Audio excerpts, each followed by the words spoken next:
Hello दोस्तों, तो तुम सबने मेरी हरियाणा भवन वाली वीडियो को इतना ज़्यादा प्यार दे दिया था कि उस दौरान उस वजह से मुझे हिमाचल भवन आना पड़ा हिमाचली खाना ट्राई करने के लिए और उसका रिव्यू देने के लिए, क्योंकि तुम लोगों ने इतनी ज़्यादा रिक्वेस्ट कर दी थी कि और भवन की वीडियोस बनाओ और भवन की वीडियोस बनाओ। तो चलो यार, तुम्हारे लिए मैं लेके आ चुका हूँ अब एक नए भवन की नई वीडियो। तो भाई ये हिमाचल भवन की एंट्री गेट है। इधर से फर्स्ट फ्लोर पे मैंने गार्ड अंकल से अभी पूछा तो वो कह रहे हैं फर्स्ट फ्लोर पे है कैंटीन। तो भाई अब जल्दी से कैंटीन में चलते हैं और टाइमिंग्स वगैरह देखते हैं कि इधर की क्या टाइमिंग है और क्या नहीं। इधर शेयरिंग अलाउड नहीं है बिल्कुल भी। मैंने इधर देखा बाहर मोटी धाम नाम की कोई थाली है, तो मैंने कहा यही ट्राई करते हैं। ये थोड़ी अच्छी लग रही है थाली देखने में और सुनने में। इसमें राजमा, प्लेन राइस और भी कई चीज़ें जो मैंने सुनी भी नहीं और हो सकते हैं जब थाली पे है तो खाई भी ना हो। तो भाई अभी मुझे बैठे बैठे 10 से 12 मिनट हो चुके, कोई भी ऑर्डर नहीं आया मेरा, कोई कुछ नहीं कर रहा है इधर ऑर्डर के लिए। तो अभी मैंने एक अंकल से पूछा, वो कहते आएंगे लेकिन ऑर्डर लेने अभी तक तो कोई नहीं आया 12 मिनट से। और 2 बजे के करीब मैं आया हूँ कि लंच टाइम में अपना 1 घंटे में तो खा ही लूँगा, लेकिन जिस हिसाब से टाइम लगे जा रहा है भाई 10-12 मिनट अगर कोई 10-12 मिनट तक अगर कोई ऑर्डर ही नहीं लेने आता तो मैं लंच कब करूँगा, क्या है देखते हो। बाहर भी इनकी सीटिंग है, बाहर अगर बैठना हो किसी ने बाहर भी बैठ सकते हैं, नहीं तो इस टेबल पे बैठ जाओ, नहीं तो एक अच्छा खासा जैसे डाइनिंग टेबल होता है घरों में वैसा भी टेबल है इधर बैठने के लिए। तो ये चीज़ अच्छी है, वैरायटी ऑफ टेबल्स है, मतलब ज़्यादा लोग हो तो भी बैठ सकते हैं, कम लोग हो 4-5 तो भी बैठ सकते हैं। बाहर अगर 2 लोग आए हैं तो वो भी बैठ सकते हैं। डेट पे आए तो मैं तो किसी के साथ डेट पे आएंगे आज वैलेंटाइन डे के लिए, क्योंकि तुमने मना कर दिया था आने से, तो तुम्हें तो घर से उठा के ला ही रहा था मैं। भैया ऑर्डर कौन लेगा? मैं थाली देखने के लिए एक्साइटेड हूँ ज़्यादा, क्योंकि थाली में इतनी सारी चीज़ें लिखी हुई है इन्होंने, तो मैं देखना चाह रहा हूँ कि थाली कैसी है कि इतनी सारी चीज़ होगी। और कैंटीन तो काफ़ी सुंदर लगी मेरे को, मतलब पिक्चर्स वगैरह लगा के वुड का काम हो रहा था पूरा, डिज़ाइनर एक ही क्या कहते हैं इसको, आर्ट पीस कहते हैं, वो भी लगा था। और डाइनिंग हॉल की टाइमिंग, हाँ टाइमिंग्स पर ज़रूर बता दूँ। ब्रेकफास्ट जो है हरियाणा भवन की तरी सुबह 8 से 10 बजे तक है, ठीक है। और अपना लंच टाइम जो है 1 से 3 बजे तक है एवरीडे का।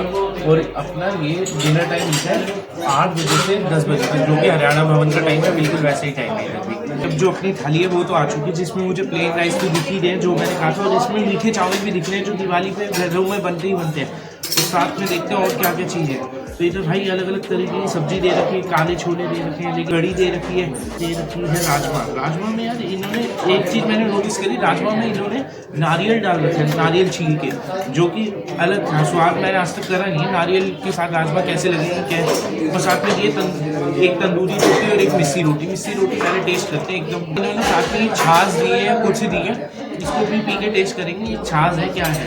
तो पहले टेस्ट करते हैं कड़ी, तो कड़ी तो मैं खाता ही रहता हूँ, और मिस्सी रोटी के साथ आज पहली बार कड़ी टेस्ट करने को मिलती है। हिमाचल जाके भी कड़ी वेरा ट्राई कर रखी है, तो इसलिए मैं इतना तो कह सकता हूँ ये कड़ी वैसा टेस्ट तो बिल्कुल नहीं दे रही है। राजमा ट्राई करते हैं, राजमा में इन्होंने एक तो नारियल वेरा डाल रखे, तो वो टेस्ट करके देखते हैं कैसा लगेगा।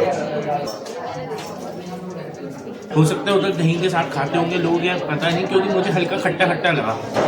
और हाँ, ये पहाड़ी राजमा नहीं है बिल्कुल, ये नॉर्मल राजमा जो हम घरों में खाते हैं वो वाले हैं दिल्ली वेरा के शहर में। उधर तो रेड बीन्स नाम के राजमा होते हैं, वैसे का नहीं है ये।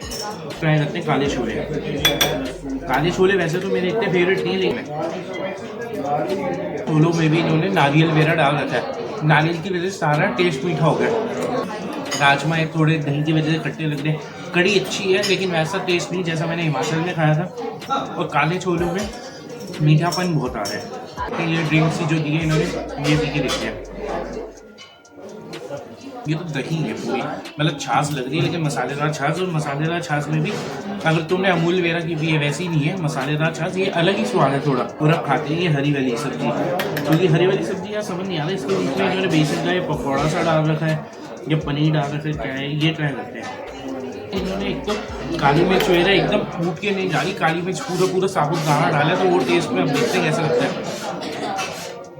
कि मुझे पालक भी इतनी पसंद नहीं है तो इसका टेस्ट तो मैं नहीं बता पाऊँगा, बहुत ही एवरेज सा लगा, मतलब मुझे कोई टेस्ट समझ ही नहीं आ रहा है इस चीज़ में, क्या बोलूँ। बेसन की वजह से सारी वो सब्जी फीकी सी लग रही है कुछ है। तो इधर तक का अभी तक का एक्सपीरियंस तो मेरा थोड़ा ख़राब ही जा रहा है कि ऑर्डर लगने में थोड़ा टाइम आ गया। उसके बाद अभी इन्होंने मुझसे पहले पैसे नहीं लिए, हरियाणा भवन में पहले पैसे लिए थे, फिर खाने का दिया था। तो इधर ये पहले ऑर्डर मिल गया, खा लो फिर पैसे देना काउंटर पे। छोले मुझे मीठे लगे, राजमा मुझे खट्टे लगे, कड़ी ठीक लगी, और ये पालक की या किस चीज़ की सब्ज़ी है तो समझ ही है। और ये दही जो छाछ वाला दिया ये काफ़ी टेस्टी लगा मेरे को। मैंने एक चीज़ नोटिस करी होगी, हरियाणा भवन की जो थाली थी ना उसमें मुझे खीर दी थी, कुछ मीठा खाने को दिया था, इसमें मीठे के नाम पर सब्जी दे दी। अब मुझे समझ आया क्योंकि खीर वगैरह खाते नहीं होंगे इधर के लोग, तो इन्होंने मुझे मीठे के नाम पे सब्जी दे दी।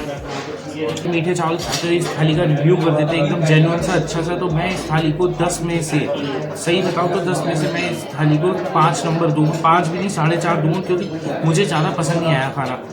काले छोले एकदम मीठे थे लेकिन खुशबू ऐसी आ रही थी कि बहुत मसालेदार चटपटे होंगे। राजमा में दही डल रखी थी जिससे खट्टे मीठे हो गए, और साथ ही साथ ये पालक की या साग की सब्जी समझ ही नहीं आई मेरे को, क्योंकि इसका टेस्ट ही नहीं पसंद। और राजमा में या छोलों में इन्होंने नारियल के साथ साथ काजू भी डाला था जिससे और मीठी हो गई चीज़, मतलब खुशबू मसालेदार आ रही है और चीज़ मीठी है। तो अब भाई अपने ये लास्ट आइटम भी टेस्ट कर लेते हैं कैसी है। ये चावल जो है वो एक्चुअली में टेस्टी है। सिर्फ और सिर्फ मीठे चावल को अगर रेट करूँ ना मैं, तो 10 में से 8 रेट कर दूंगा। तो भाई बिल आता है और बिल देखते हैं कितने रुपए का बना है मेरा, क्योंकि अगर पैसे वर्थ इट रखती है तो थाली का टेस्ट थोड़ा बहुत तो मैटर करता है, लेकिन अगर प्राइस भी ज़्यादा है और ऐसा टेस्ट है तो मैं तुम्हें बताऊंगा अभी एंड में कि मेरा रिकमेंडेशन क्या रहेगा। मेरा बिल आ चुका है 220 रुपये की थाली है, तो 220 रुपये के हिसाब से बिल्कुल एक रुपया भी जस्टिफाई नहीं करती है ये थाली। और साथ ही साथ 231 का मैंने बिल पे करा है, क्योंकि इस पर GST वगैरह लगाकर 5 रुपये का हो गया है 231 का। तो भाई GST भी पे करा मैंने, 220 रुपये दिए। तो मैं इस थाली को तो बिल्कुल 1% भी वर्थ इट नहीं कहूँगा। अब तुम्हें अपना जेन्युइन रिव्यू देता हूँ और रिकमेंडेशन बताता हूँ कि तुम्हें आना चाहिए या नहीं। तो मेरी तरफ से तो भाई जाए बिल्कुल। अगर तुम एक बार फिर भी ट्राई करना चाहते हो खुद से कुछ है तो ट्राई करो, बिल्कुल मना नहीं है, लेकिन मेरी रिकमेंडेशन से अगर आ रहे हो कुछ है तो भाई सोच समझ कर आना बिल्कुल, क्योंकि तुम थोड़ा मीठा वे रही है अलग ट्राई करना है कोई टेस्ट तो तुम आ सकते हो बिल्कुल। तो मैं तो भाई अपनी तरफ से तुम्हें नो बिग नो ही कह सकता हूँ कि मेरी तरफ से तो भाई ट्राई करना छोड़ो, इधर पैसे 220 रुपये लगाने से बढ़िया बाहर CP या कहीं पे तुम कुछ खा लो, या मंडी हाउस में कहीं कुछ खा लोगे। मंडी हाउस मेट्रो में एकदम सामने है मेट्रो, नीचे जाके मेट्रो में तुम कुछ खा लोगे अच्छा सा। तो चलो भाई अब इस वीडियो को एंड करने का समय आ चुका है, मतलब टाइम ही आ चुका है, और मेरा रिव्यू तुमने देख लिया है और तुम्हें अपना रिव्यू देना है। तुम चाहते हो खाना, तुम अगर आते हो अपना रिव्यू देने के लिए मुझको इंस्टाग्राम पे फॉलो जरूर कर लेना, वहाँ पे स्टोरी पे टैग जरूर करना, और एंड स्क्रीन पे कहीं पे भी कोई भी सोशल मीडिया दिख रहा है तो जल्दी से जल्दी जाके फॉलो करो, क्योंकि मैं एक के फ़ोन में देख रहा हूँ। जिन बंदों के फ़ोन में देखा उन्होंने फॉलो कर लिया, अगला नंबर तुम्हारा ना हो तो सोच लेना।